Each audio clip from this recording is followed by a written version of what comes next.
live. Welcome to the All Balls No Filter podcast, live from the cupboard, wherever Jack is. I'm Zach, he's Jack. Behind the scenes, we have a man who once led the NFL in kicking yards on Madden. It's researcher Carl. How you doing, Jack? You all right, mate? I'm good, mate. I've gone for yours and Brad theme. I've been in with COK. I'm calling my cubby. So cubby. it's a very small hot room. So yeah, it's still gonna be the cubby from now on. 3 days, mate. I mean, I know you feel I'm in the cupboard myself today, and I can't get away from it. Whether I'm in the truck or here, it's 1,000 degrees. So I get it from there. We're going to get into very shortly who you are. And why you're here and why Brad is still not here. But first of all, we're going to touch on some NFL news from around the world that's happening, because there's been quite a bit happen this week, right? And do you know what? People are now starting to get paid. I should say more frequently. And it's nice to see. Here with the world of the NFL right now, Bijan Robinson, Chris Olave, and Zay Flowers have finally been paid. We're looking into this at this moment in time. Bijan Robinson, Falcons running back, 3-year extension. He's at 75 million and 51 million of that is guaranteed. Jack, as a man used to be around the running back game as such, you know, the run game, etc., do you think this is worth the money for the man? Maybe slightly biased because one, I have Bijan in quite a lot of fantasy leagues, and he's a former, I can't know if you can see that, Texas Longhorn. So, but yeah, the man is the Falcons offense most of the time. So give him all the money in the world if you're the Falcons. Just ride him till his legs fall off. Let's say, I like it. I do. He's just an unreal player, especially if you send the sky cam they have in the stadium. Yeah. When he gets the ball and it just follows him, like some of the things he does is unreal. So, yeah, well done to the Falcons for locking him down. And there were a trend, weren't they, going around? I say a trend. You noticed it a few years back, the Saquon, like the Saquon the Giants era. Sorry to bring that up, and we'll get into reasons why shortly. But the Saquon the Giants era, like they started to get paid, and then running backs stopped getting the money as such, and it started going towards the wide receivers. You like to CeeDee Lamb, Jamar Chase, and all them. Is this now the kind of is this now the revamp of running backs getting paid? Do we think? I don't think it's a one for general running backs. I think you'll have a select few like your McCaffreys, your Bijans, your Barclays of the world, who are every down backs and can do it in the pass game as well. Like, for example, you throw Derrick Henry and say, Derrick, run a 9, run a go route. He ain't catching that ball, let's be honest. No, but you can go to Bijan. Yeah, you go to Bijan, you can go to McCaffrey, go run me a deep route. They can do it. And then they'll probably hurdle a guy into the end zone whilst doing it. So those sort of running backs, especially, he's still only young. So 3-year extension. He may even get another deal on top of this. Well, it's a good 20 million of like bonuses around it. So it's got a lot of incentives there to crack on with game and carry on being as good as what he is. And like you say, I think this kind of solidifies the fact that they are investing in him for that offense and to kind of go around it. It's nice to see. It's good to see credit for him getting paid. It does make him the highest paid running back in the game at the moment. So credit to him there. We've got 2 more contracts that have been certified this week. One of them being Zay Flowers, Ravens wide receiver, has got a $140 million 4-year extension, and that's $108 million guaranteed. Now, for me, I think this is a very good sign for the Ravens, because the Ravens have been like moaned at part of the years of being quite a Lamar Jackson based run based game and can't move it through the air. And then the draft Zay Flowers, who I had in a couple of fantasy leagues, is electric. He had so much promise that it didn't use him that well. I think now seeing how Lamar's been for the past couple of 2 seasons, say, where he has been good on his legs, but not been the Lamar Jackson that we saw for the first couple of seasons. I think this is a good way to say, like, you know, we're locking down our young wide receiver talent here. We're going to reward him for the game that he's got. Let's go. Yeah, like I said, I agree. I'll be honest, I'm not the biggest Zay Flowers fan of how he works. Like, he's great in the slot, but outside of that, I don't think he offers that much. So seeing him get this much, especially with a guarantee, were a bit shocking. I thought it'd been 4 year, maybe 100 million, with, like, say, 60 guaranteed. But the Ravens, like I say, they've finally got a receiver that Lamar has gelled with.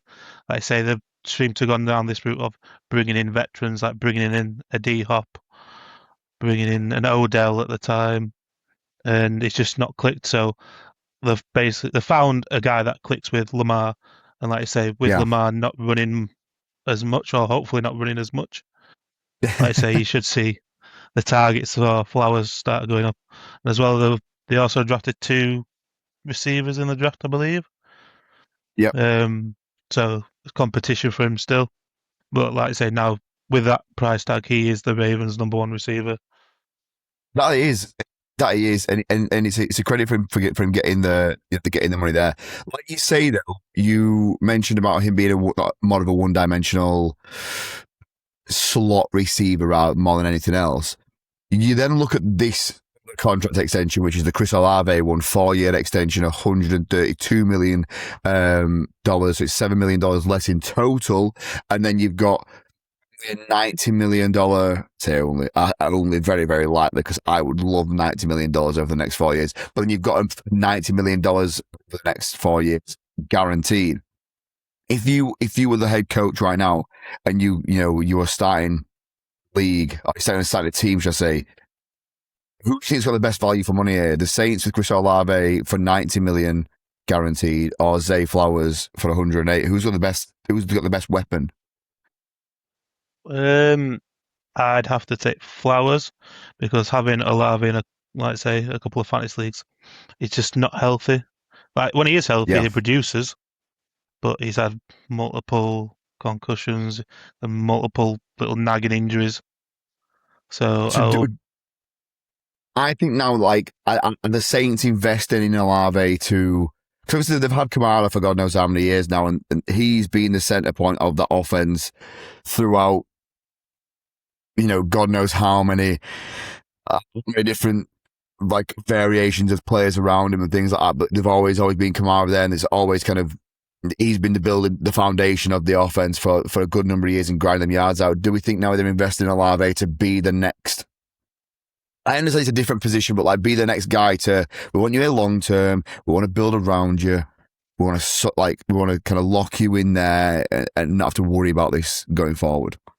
Yeah, because I think the last good Saints receiver they had were Mr. Slapman himself, Michael Thomas. So, like I say, they drafted, I believe, Jordan Tyson in the first round. So they'll have 5 years of him if he's good. Like I say, but again, injury concerns coming out of college. So that's it. The Saints are playing a very dangerous game, having one high-paid wide receiver with injury concerns, and then a rookie, again with injury concerns. But they might not know, having both on field at the same time might cancel all injury concerns out. But it could also lead to having both of them not on field. And then you've got 132 million sat there on bench.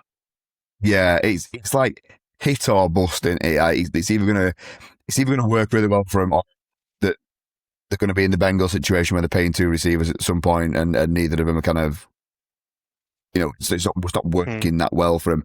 But all in all, there's been there's more contracts coming out there. The people are getting paid now. I know there's still some issues over at Tampa with Vita Vale, Baker Mayfield, who one wants out, one wants getting paid. So hopefully now money's starting to get thrown around a little bit. We'll see kind of what's going on longer term with them. We do have some more news in there. Just on the quick one on this, guys. I know we've kind of got chucked straight into it. We've got quite a big episode here today, and I don't want to waste any time.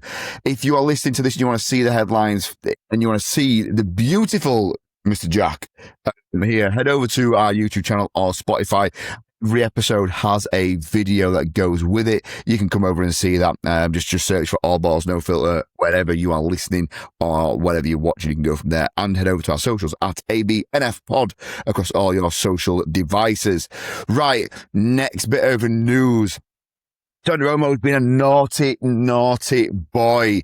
He got pulled over by the police and failed a what do they call it over in the States?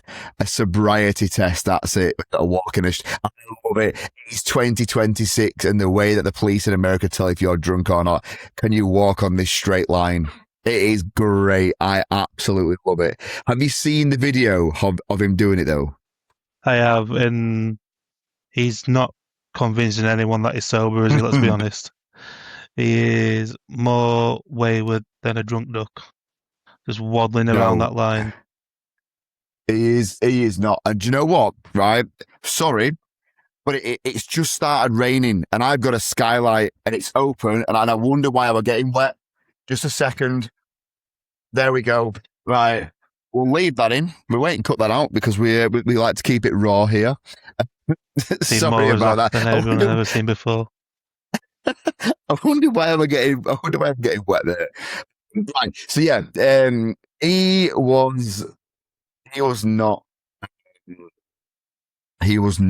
sober in any way, shape, or form there.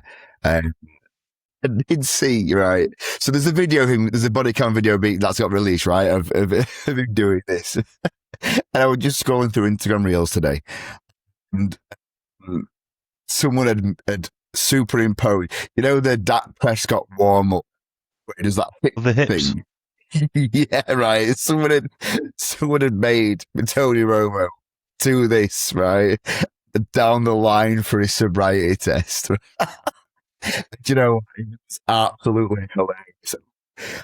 CBS Sorry. Dewey has that famous where he muffs the field goal against the Seahawks, and he like stumbles towards the end zone and he falls over. Yes. Someone's put the sound of him doing his sobriety test over that. That had me giggling this morning. If I can find it, I'll share it with you. Yeah, please do, and we'll get it over onto our socials as well. Like, we're not condoning everything that's happening here with this. We try to make a light heart of it. Please don't do that. We don't drink and drive for sure. CBS have said that Tony Romo's gone on leave, quote unquote, gone on leave. Hasn't been sacked just yet, but look, they've already replaced him with Greg Olsen. So it's bound to happen at some point soon. Not ideal, because you know what, right? I really enjoy Tony Romo commentating because he knows the game so well that what he explains it. Someone like myself, and obviously you as well, Jack, that we watch the game a little bit differently playing the game, and you notice a few other things, and when you listen to Romo commentate, it's brilliant. I love it. You can see it going straight over some people's heads, but I absolutely love it. So yeah, hopefully they kind of slap on the wrist and he can learn his lesson. But Greg Olsen stepped up. See how that goes in the future from there. Moving on to DeAndre Hopkins, a man that you mentioned earlier on. He's taken a assistant wide receivers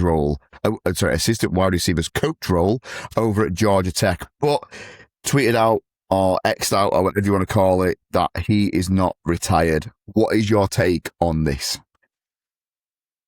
I think, like you say, he put, as a veteran player, you don't really want to go into mini camps.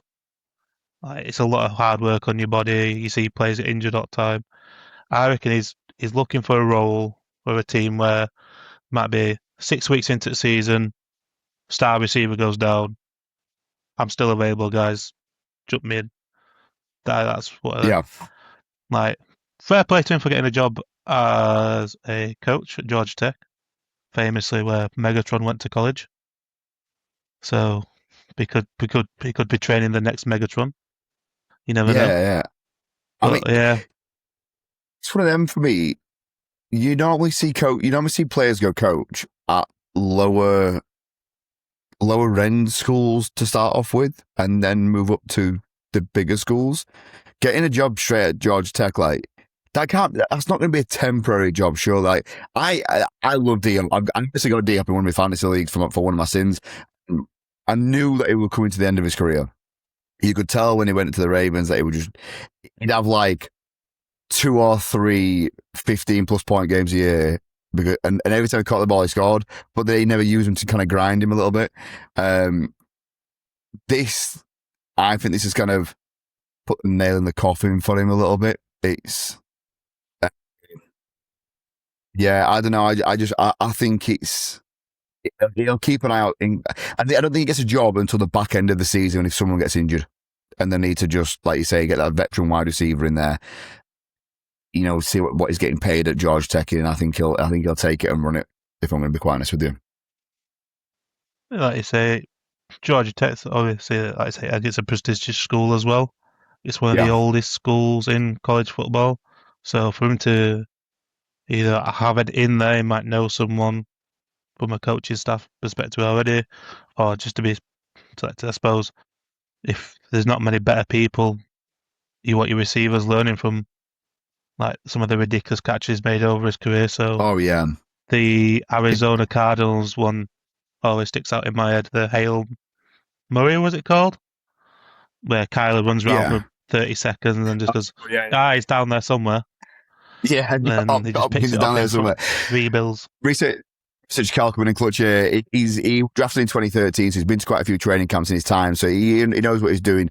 I always feel like D-Hop's been around. He's one of them players that's just been around for as long as I can remember. And I mean, I've been a fan for longer than 13 years, but he's just been one of them people that's just been around time. So look to him. I hope it pays out. I really hope it pays off for him, and I hope he cracks on and he's one of the next good coaches from there. Speaking of coaching staff and seeing how things go on, Hard Knocks has finally returned this year with the Seattle Seahawks as well. So we're going to be able to see the Super Bowl winning season or preseason, or whichever one they're going to be. Well, so the Super Bowl winning champs, should I say, and how their preseason things goes. So I haven't watched Hard Knocks for a few years. They always seem to, I'll watch it, I'll binge it, I'll binge it, and then I get to the point where I'm like, actually, I'm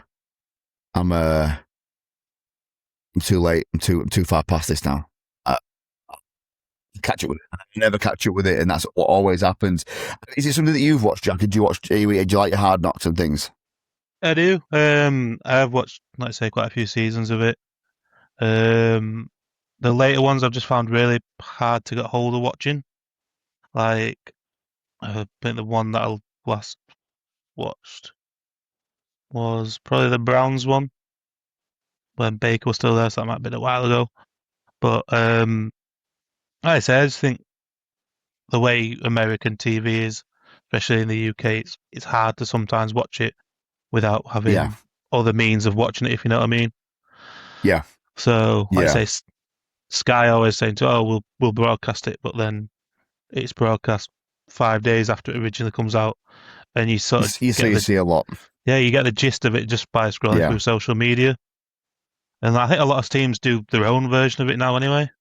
So, as a Giants fan, I noticed that. I go on YouTube. I watch a lot of stuff on YouTube, and like New England have a Forged in Foxborough series that I think they post like once a month, and it's great. It's like half an hour long, and it is just Hard Knocks, but made by the New England Patriots. So, like, why would I want to watch the Seahawks when I can watch my New England Patriots? Like, I get it, and the level of technology nowadays to get some good quality footage filmed, you don't need this 5-star production team by a big brand, because you can just buy it in yourself. You can hire in a team and do it yourself, and you can earn the brass off of YouTube as such if you wanted to. Like, don't get me wrong, it's nice to be on Hard Knocks. Like Research College today, Hard Knocks used to be, or you was usually like the team who hadn't made the playoffs the previous year, so you could, or like hadn't hired a coach in 2 seasons, so you can kind of see how it getting picked back up from getting knocked down would be. And that was the old requirement. And I think as well, to get Hard Knocks, you had to have done a international game as well at one point. That's what one of the criterias was.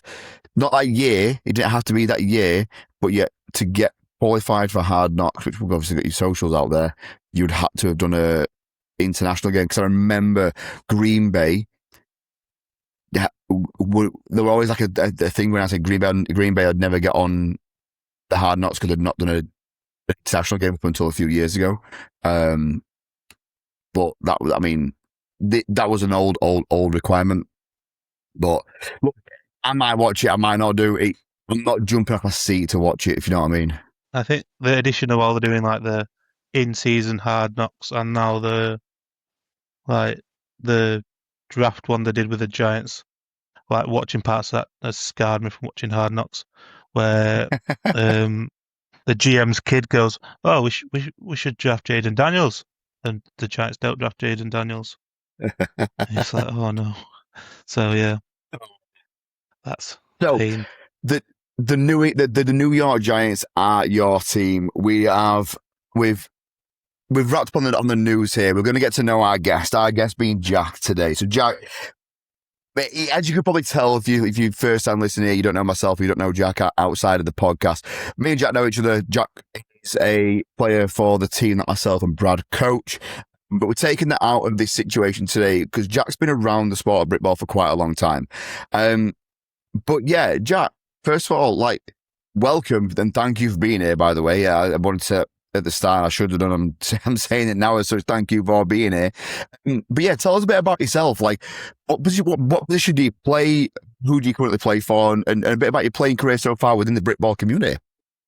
So, currently play for the Wakefield District Radiers. I play offensive line. Like I said, I would specify a single position, but in the last game I played left tackle, left guard, right guard. So very fluid position-wise. Damn coaches, eh? Just getting your best players on when you need them. But yeah, started playing American football back in 2012, back at university. Yeah, I'm old now, mate. Yeah. Yeah. For the Huddersfield Hawks, which unfortunately no longer exist. They're folded as a club, which is sad because their alumni team, the Dodos, have the best jersey I think I've ever worn. It's black and pink. It's awesome, mate. That'd be sick. But yeah, played there for 4 years while doing my degree, and during that time we had coaches from the local team, which was the Yorkshire Rams. At the time, they coached us, so quite a few players went and played there. So from 2014 to 2018, 19, I believe, played at the Rams. Started out playing D-line. Got a claim to fame is a good friend of ours, Phil Gatenby, also played D-line. Never got a sack when we played together. I got one sack at Premiership level football. He never did. So, bearing in mind he played defensive end and I was a nose tackle. That's one little claim to fame. I'd like to rub into Phil whenever I see him. Bless him. But yeah, and then we got relegated in his first year. We were 1-9. And then the next 2 seasons moved to O-line. Played left guard and centre. And then got to the playoffs both seasons, but then got knocked out in the first round because we came up against some quite good teams. So we came up against Bury Saints, which Bury St Edmunds is a massive American airbase nearby, which means Bury Saints is filled with massive American players. And then we played the Leicester Falcons at the time in the second season, and got probably my worst ever injury at football. Got a concussion, which I do not remember anything from that day from. Always lethal, aren't they? Yeah. Always lethal. Best thing, interception, out at centre. I'm toddling off back to my own sideline thinking, I ain't catching this from behind. Next thing I know, I get the defensive end's head, bang, straight inside of my helmet. Completely sparkoed. It's not ideal, is it? No, and then having to drive back from Leicester to Leeds at the time was not a fun Sunday. Think things change a little bit from there, don't it? When you obviously you've been around for quite a while within the football community, and you've got your fair share of experience in there, and playing, like you say, playing a few different positions across it. If there's anyone listening to the show now that have never thought about going to play the sport, they thought they're not right for it, or they won't know where to go. And I know I speak to a lot of people about this, and you get the same thing when you speak to a layman about football in the UK, and they're like, "Well, I never knew there were so many teams around here." Like, what would be your advice to someone that with everything you've kind of gained about going to try a new team out, or going to try a new sport out? Like, because I can imagine it can be a little bit, like, it is a little bit daunting to go out and try out a new sport for the first time. But obviously, you having the experience that you have done of being around various different clubs at various different levels, from Prem to Div 2 to Bucks, like to that kind of different experience there, what would you say to someone that's that's just getting into it? Just go try out. Like I say, there's lots of different variations of American football in this country. Like I say, if you're into wanting a bit of contact, they have, like I say, the senior leagues. Like I say, if you're a student, you've got most universities will have an affiliated team, which, like I say, will get supported funding. And then if you, like I say, you want in the exercise of it, but you're not wanting the contact, you've got flag, which is growing massively in this country because Yeah, let's say, the Olympics in a few years is having flag footballing. So the rise in flag football has been quite big in this country recently. And it's like I say, you don't have to be the next JJ Watt on D-line. You don't have to be the next Patrick Mahomes. Just if you want to go, throw a ball about with some friends, I say you can uh, go to a local club and then they can point you in the right direction. Like I say, if contacts, like I say, not for you, you might come down to like your club and they go, oh well, we know this flag team. It's only 10 miles down the road. They're more than happy to take you on. Or if you go to a flag team and like, I fancy hitting someone, getting out a bit of anger, well, here's your local contact team. I think if you go on BAFA's website, put in your postcode, they have a massive list of every available team you can go to. So if you go to one and you don't quite like them, you got your next one after that. You can go to, I say, most teams are really like amicable and like, accept anyone. Like, yeah. there's no like, sometimes you find in other sports where it's like, well, you're not one of our friends, so we're not going to let you in. Yeah, it's very Like, clicky in it, and you can find that with a lot of sports. And going back to what you were saying, obviously we try and make everything we can be so amicable, and we want to work with, not against people when it comes down to stuff like that. But like, obviously you've had the experience again, like I said, from all different areas and levels, and getting people involved and going around stuff like that. But if you had to pinpoint kind of there's nice feelings within football, and I've never been around a sport as much that's as camaraderie based, if that makes sense. And there's just, whether you wins or your losses, you're always with your brothers at the side of you, and it's fantastic to be around. And the community is just growing and growing and growing. And like, from when when the team that we are involved with, when that first started 12 years ago, to now, the teams and the depth across the entire country has gone up by God knows how many amount. But with experience comes a lot of memories and moments and games and things like that. Is there anything in particular you can think of? And I'm not trying to lead you into a question here because of what happened at the weekend just gone. I'm really not. Like, I want you to cast your mind back all the way to when you first started playing. Like, is there anything that you can pinpoint within your playing career that, you got to look back at, and it kind of gives you that warm, fuzzy feeling that, that was such a great moment. That your favourite moment in Britball and within the community? a couple to be fair. When I were at the Rams, being named a captain and be able to walk out at John Charles Stadium, like have your name announced over a PA system.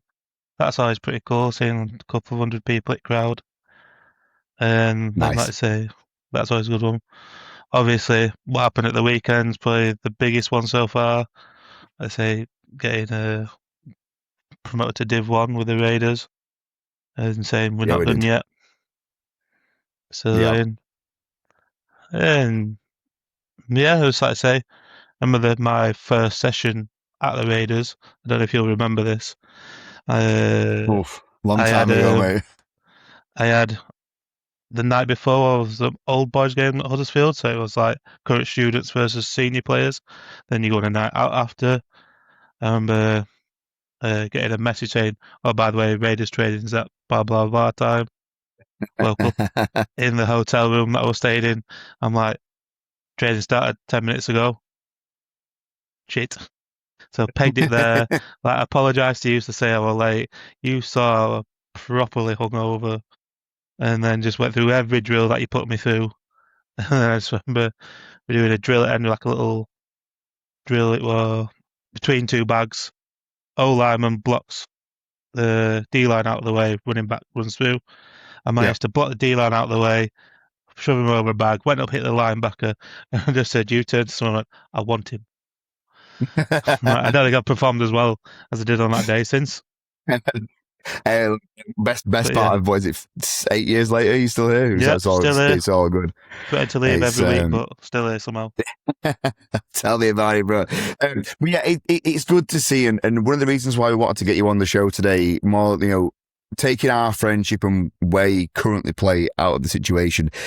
Last week, we had Isaac on, who really focuses. He runs his own podcast and his own show and his own media outlet called Inside Britball that focuses solely on Britball stuff. So he has a lot of like contacts and ins and outs and sees a lot of the sport. But it's nice to speak to people that are actually within the sport and are in the trenches. No pun intended, because you are. But like, this is your hobby. This is what you pay to do year in, year out. This is what you get up on a Sunday morning and give up your entire days for. And we know we have people listening to the sport that either would like to get into it or don't know how, and a bit like, I didn't realize this was kind of a thing type thing. So hearing from a current player that's been around, really been around the block a fair bit in terms of like, you've been to a few different teams. You've got that experience from there, and now you've been set at a team for like 8 years or whatever it is now. And like, it's nice to hear that kind of stuff going from there. So I know you personally as, Jack, you're an assistant coach for within the Raiders as well. You're on the offensive line for us as well. You're a big part of the club and the foundations of the club. What's your kind of next goals in line? Where do you see Jack in the next 5 years? Is it even in football, or like, where do you see yourself? Do you still see yourself within it, on the field, off the field? Like, what's your plans, and what has your experience? So what has your experience kind of led up to the reasons why that is your plan? I say I've been around a long time. I'm still quite young in age of Britball. Like, I've only just turned 31 the last week or so. So I still think I could still be playing, barring a catastrophic injury. But knowing me, I'll still come back and play with one leg if I have to. So plan still to be playing, like I say, hopefully build on what we've done this season with the Raiders. As next goal, let's say we're promoted into Div 1. It's to stay in Div 1, build on that. Let's say Rome's not built in a day. So then, let's say, hopefully stick around in Div 1 for a couple of years, push to try and get promotion onto Prem. Oh, Let's say, don't and swear get at me. little old Wakefield out there Yeah, in the national headlines in a good way, not be in a nice, bad way wouldn't like it usually is. it? Sweet. Well, hopefully, mate. Hopefully, we can. You keep on that field, and there's always a spot there for you. Taking Britball out of it, fly back over to the other, where the NFL was originated over in the States. Let's talk about the NFL and who your team is. Like, who do you support? I am a New York Giants fan. We've had some good Somebody's years. got to be. Hey, we've had some good years, we've had some not so good years, and some very not so good years. Quite recently. There's a story behind this, though, why I'm a Giants fan. Go on, tell us, why are you a So, Giants fan? I am a Giants fan because my father took me and my sister to Wembley in 2007 to see the Giants and the Yeah. Dolphins. And I was there. my sister went, I want to be a Dolphins fan. I went, I'm not being the same team as you. So I became a Giants fan. So it I worked. We don't. won the Super Bowl that year. Yeah, you did actually, right? I think we defeated a certain New England Patriots in the Super Bowl, a team that went 17-0. Let's not talk about that, shall we? So yeah, got something to gloat about. Yeah. I mean, look, you've had some ups and downs over the years being a Giants fan. It could be worse. You could be a Jets fan. So you chose the right team out of there. We know how we kind of got into the NFL. What was the welcome to the NFL moment for you? Like I remember when I first started watching the sport. I went downstairs one day. I think when I Monday morning. Sorry, I was off school, and my dad turned the old TV on. And back in the day, you turned old TV on, it kept the old TV channel on, and it was like Channel 4's coverage from the night before of them just showing some games, and my dad had no interest in it at all. And I remember sitting down watching it, I just fell in love with the sport. I just fell in love with everything about it. Didn't understand it. I think I watched the sport for the first 4 years. Didn't understand a single thing that happened, but I just loved it. But there's always a welcome to the NFL moment. And for me, Randy Moss, the catches that he did, getting mossed was that welcome. It was the kind of like, holy, this is what football is. This is unreal. What was your welcome to the NFL moment that made you realize that this is not just a sport you're going to watch, but this is the sport? You know what I mean? I think it was the helmet catch, Oh, the helmet catch. Yeah, because like I say, become a Giants fan, but then you sort of like, oh, well, I'm not staying up till stupid o'clock in the morning watching it. I'll watch highlights. But then, like that year, I'll watch the Super Bowl, and then like, the Giants are in it. They're gonna watch it. And I'm thinking, bit of a humdrum game. Like it's a bit back and forth. Then, like I say, Eli does that magical pirouetting out of 3 sacks, yeets the ball down the field, and David Tyree, who, if you watch the Football Life thing, as could not catch a cold all to practice for the Super Bowl, somehow pins that ball to his head, falls down, especially with who were the safety? Was it Harrison? Like some of the hardest hitting safety. Yeah. Yeah, Rodney Harrison. Yeah. Thanks, research, Cal. Yeah, the hardest hitting safeties in the league at that time. Like how he just held on to that, and then watching that, that was a moment like, I actually really like this sport. So we've had 2 guests on at this moment in time. We've got another 2 guests on over the next 2 weeks. I'm not here. And the 2 guests that I've had on have been a New England Patriots fan and a New York Giants fan. Both of my guests, right, decide to have their welcome to the NFL moment. It's the exact same one, just to rub it in.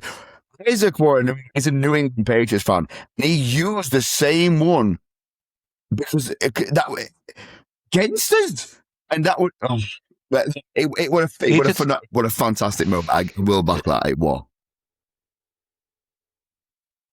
It was great, and them moments are, like you say, what stick in your head, what kind of get you from there, and they grow you that love for the game.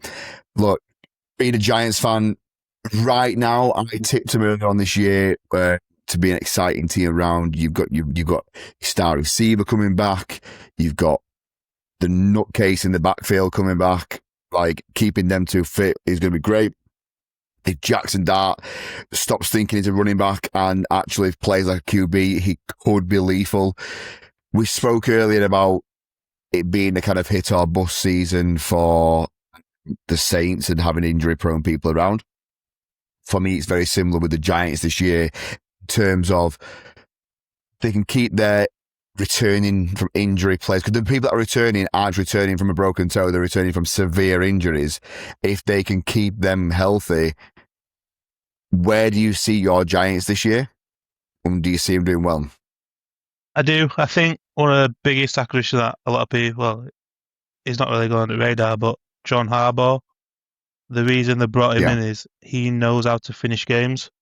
Like last season, the Giants had 5 or 6 games where they had double-digit leads going to the fourth quarter, and they skittled them away.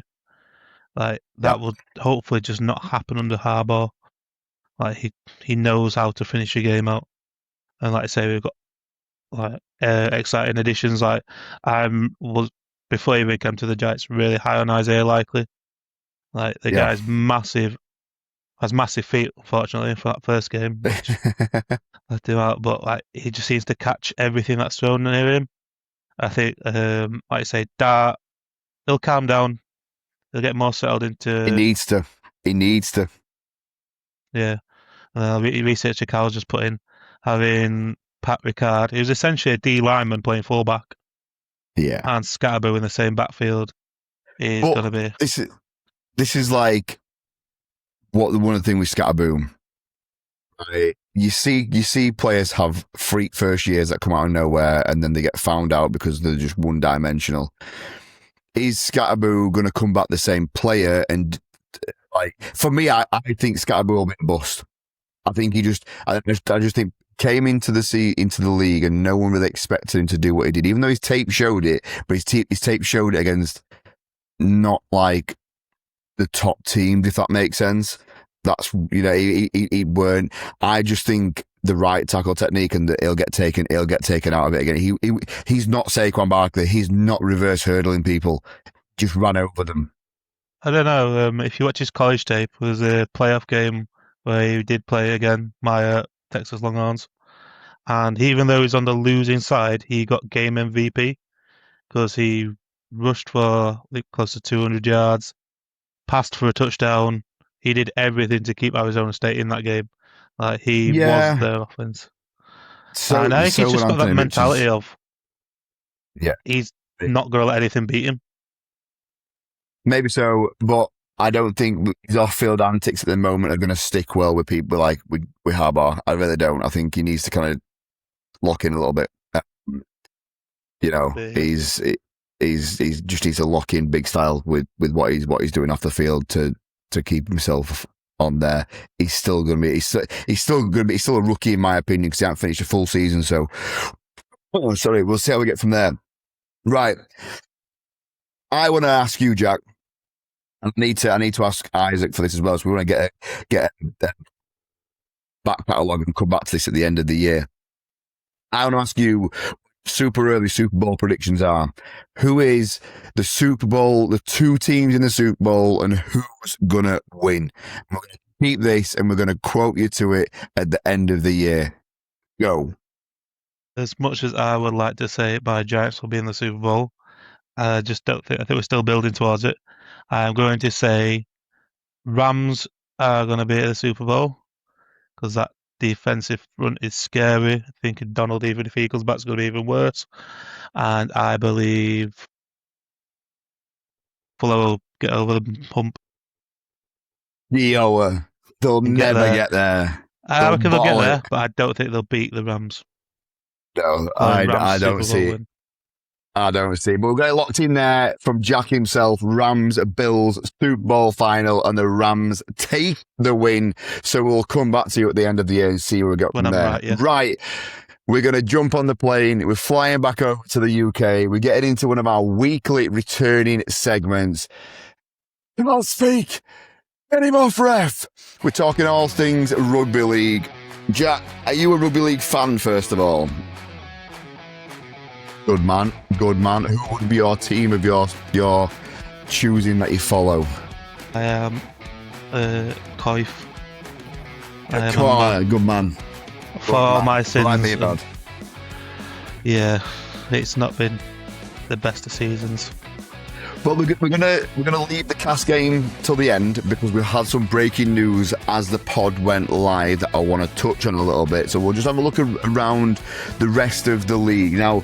Looking at this, there's nothing in particular that's striking out. The Leeds 46-0 over Toulouse is striking out because Toulouse have kind of found some form again and were playing well. Leeds losing, that's their star winger. Yeah. I know they call him a wide receiver there. The star winger, and still putting 46 points against them. It's a fantastic score, is that.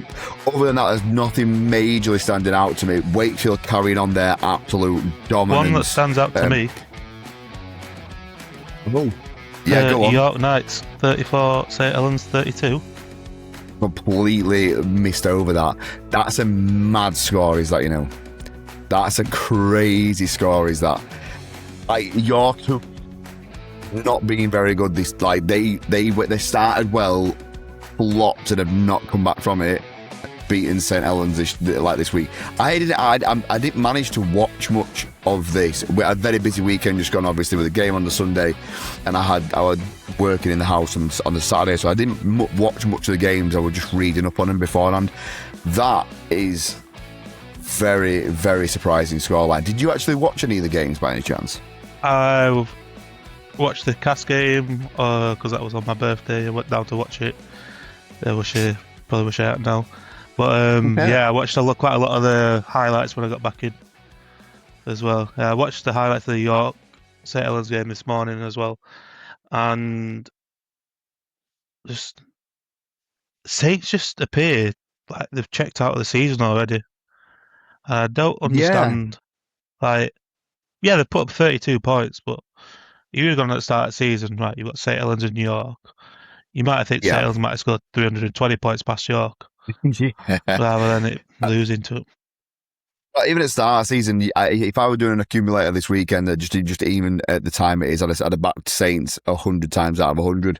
I'd have never backed York to beat them then. But it's a good result for York. It's a bad result for Saints because they are on that decline now. Like Wigan, for me, I still think Wigan will take it all this year. I think they win it all this year.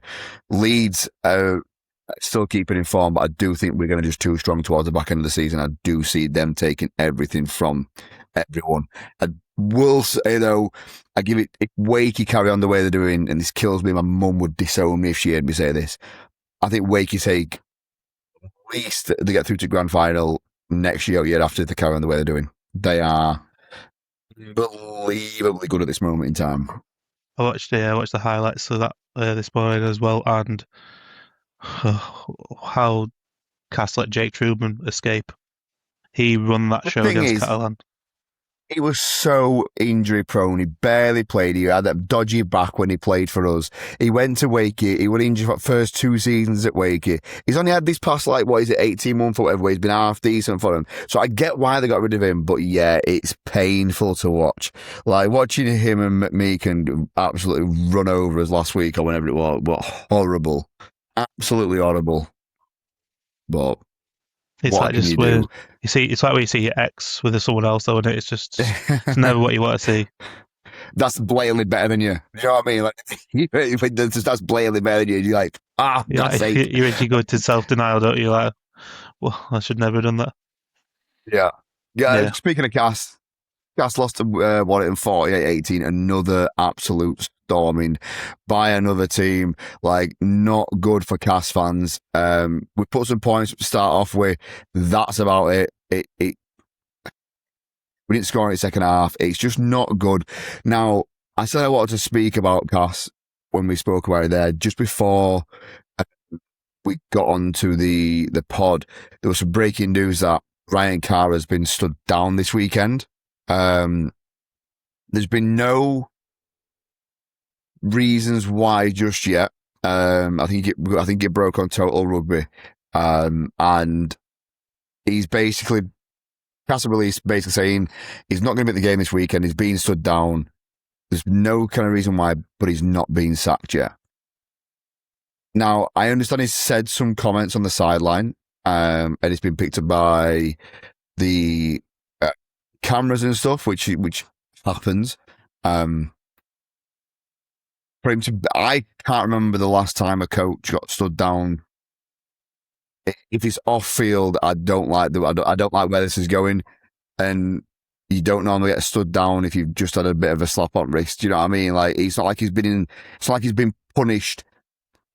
Just like a couple of weeks beforehand, so it's like his second strike, right age, your second strike. It's an immediate, you stood down.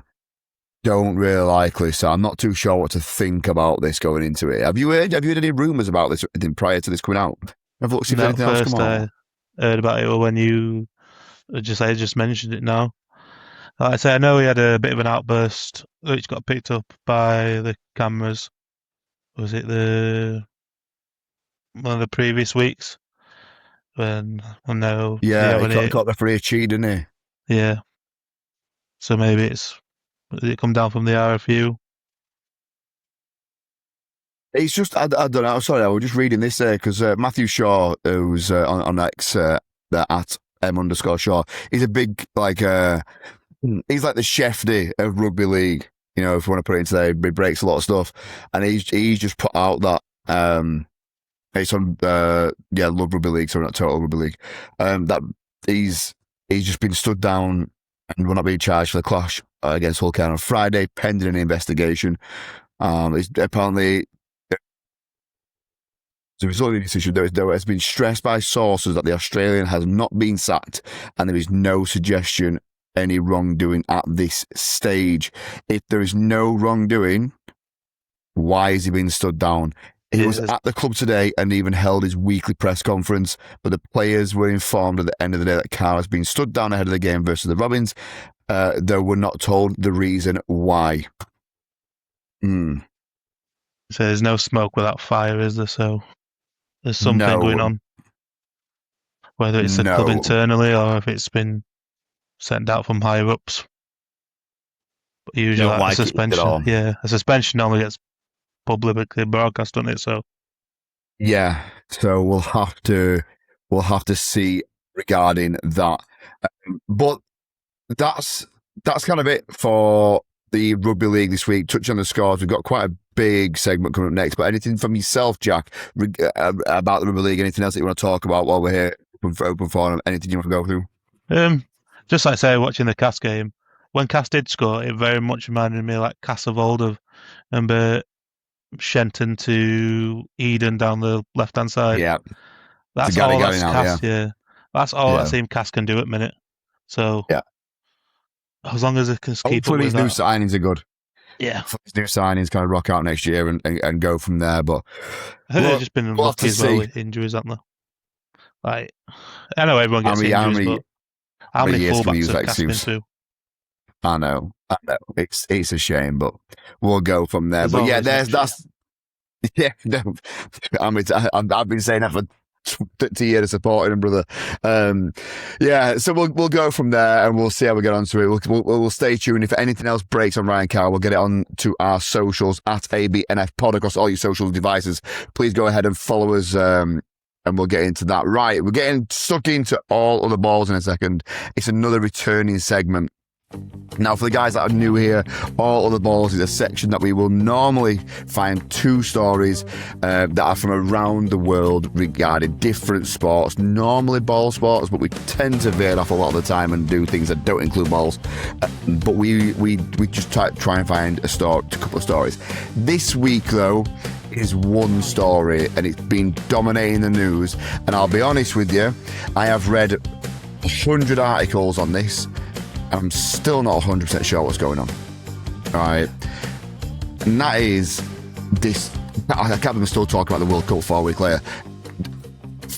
Right. So FIFA are wanting to privatise the World Cup. They're wanting to create a company and then sell shares of the World Cup to investors for $4 billion. Have you seen this? Have you seen this story, dude? Yeah, I'd like to say reading up parts of it, and it like FIFA's a charity technically, or like a charitable company, so as like a non-profit organisation. So how are you selling shares as a non-profit? So this is what's kicked off massively. So there's been a load of nations that have turned around and basically said, look, we're going to boycott you. If you start doing this, we're going to boycott the World Cup, and we're going to sack it off. We're not going to get involved with it. Like, basically to our hand, like the World Cup belongs to football here, not to investors as such. And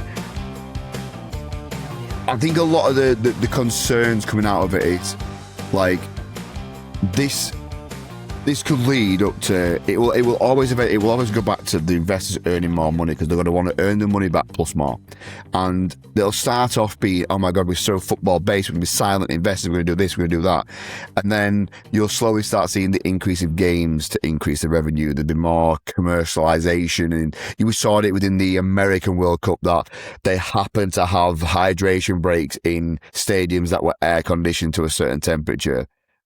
They wanted to just get another advertisement in there because then they could sell it and they could bring more money into it, and people kicked up. But do you know what? Credit to all these nations that have stood up and said, no, like, we're not doing this. Like, I just think it's bad when it comes down to it.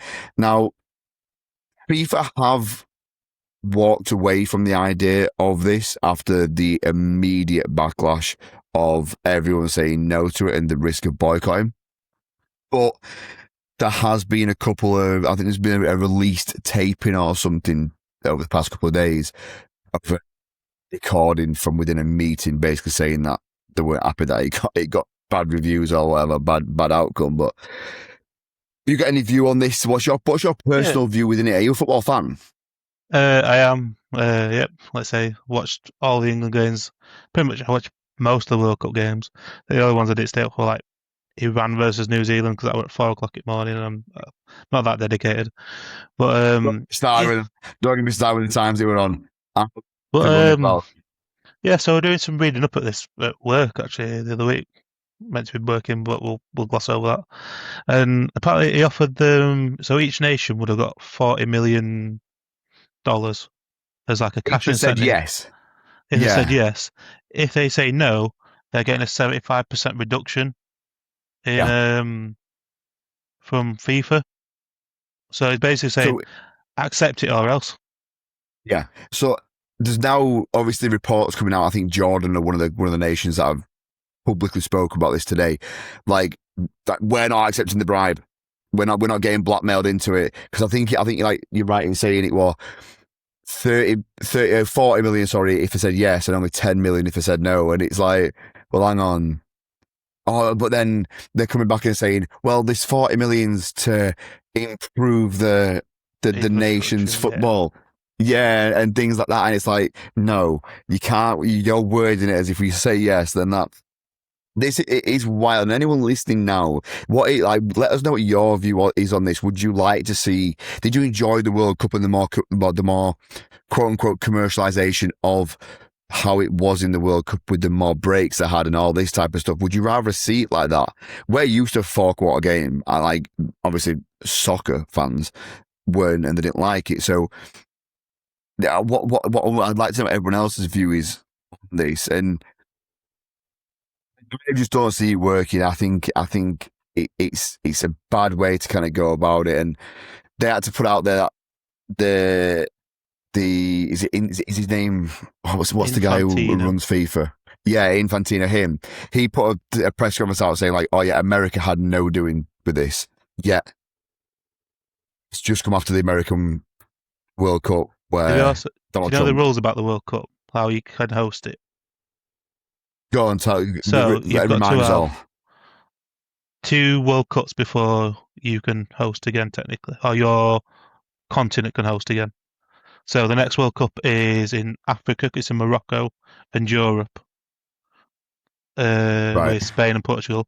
But also, you've got South America in there because we're having a centenary game. So I believe it's Paraguay, Uruguay, and Argentina, all having so many games played over there. So that's South America ruled out. The next World Cup after that is in Saudi, which is controversial enough as it is. So that means that the World Cup after that can't be in any of them countries. So it's either in the USA again, or it's in Australia. And Australians probably don't have the infrastructure for it. So it's going back to the USA. The hoops you've got to jump through is insane for this. Like, it absolutely baffles me for it. Like, just, yeah.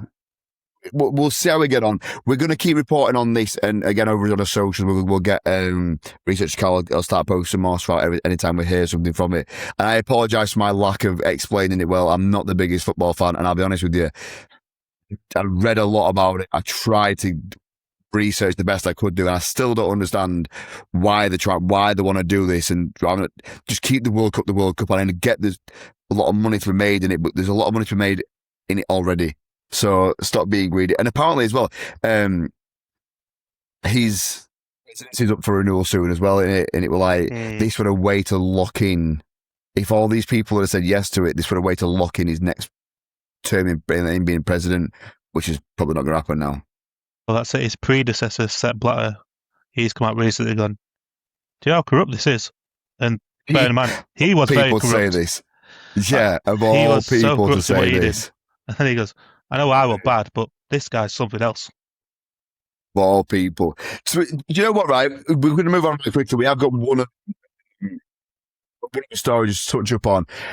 This is my naivety kicking in here, because obviously with the Olympics that just happened, obviously I was super knowledgeable about everything that happened there. And once again, I have been with that the athletics industry. I do send an apology out there for anyone that's interested in this. But the Commonwealth Games has finished.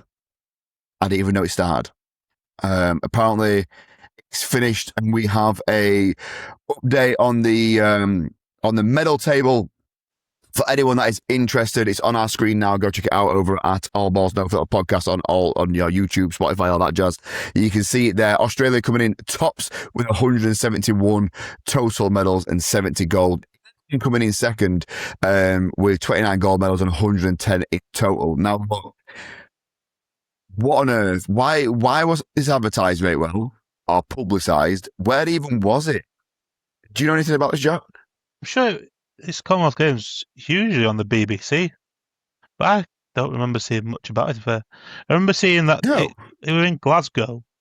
I remember seeing like the opening ceremony, and at the end of it, there's just this giant Tunnock's tea cake on top of a stick. See, like I'm a sucker for athletics and Olympics when it's on, especially Winter Olympics, brother. I tell you now, I cannot get enough of curling. I'll watch curling till cows come home. Moment Olympics are finished, I won't watch it again for another 4 years. It's same with what else. Long jump, got no interest in it, but I'll watch it.